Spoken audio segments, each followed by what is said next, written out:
from the Standard from the year 1981.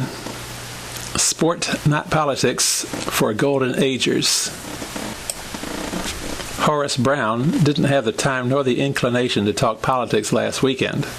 Instead, the 83-year-old Albertan was keeping his mind on the business at hand, the 1981 Golden Age National Bowling Championships. 48 bowlers aged 65 years and over forsook whatever provincial allegiance they held and joined in the sporting camaraderie for 2 days at Playmore Lanes.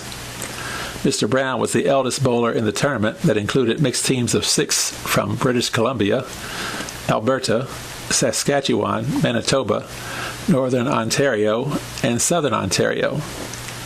"I don't want to talk politics now. I'm here to have fun," said the former irrigation expert from Lethbridge, who keeps active playing in 18 holes of golf each day. This was the second time Mr. Brown competed in a national final. His first was 2 years ago in Calgary. "I've been an athlete all my life. You have to keep active. I stopped playing tennis about 25 years ago, but I'd like to take it up again. I bowled all my life, both 10-pin and 5-pin, and I think 10-pin is better. I remember when the 5-pins were set up in a straight line instead of angled the way they are now. It was a lot tougher to knock them down straight like that because if you didn't hit the one on the end, there was no way you could knock all the pins down."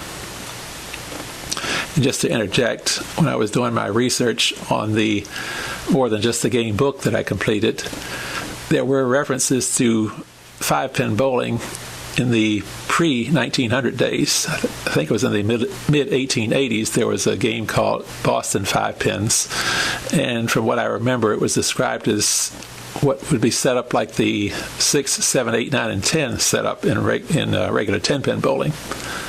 But also, Canada had a version of 5-pin that pre-existed Tommy Ryan's 1909 recreation of the game.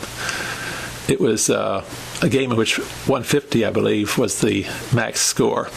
And it was just that 5 pins were set up. I believe it was in the same structure as they are currently. It's just that each pin was just worth 1 point apiece. But I think there was a counter pin, which people will recognize what that is who are familiar with the 5-pin game, at least from the old 5-pin game. And there was also a version of 5 pins in California, which was called French 5. And I think that was what the Tommy Ryan game was actually based on. But that was existing in the prior to the 1900 era also. So that's just some tidbits that you might want to keep in mind.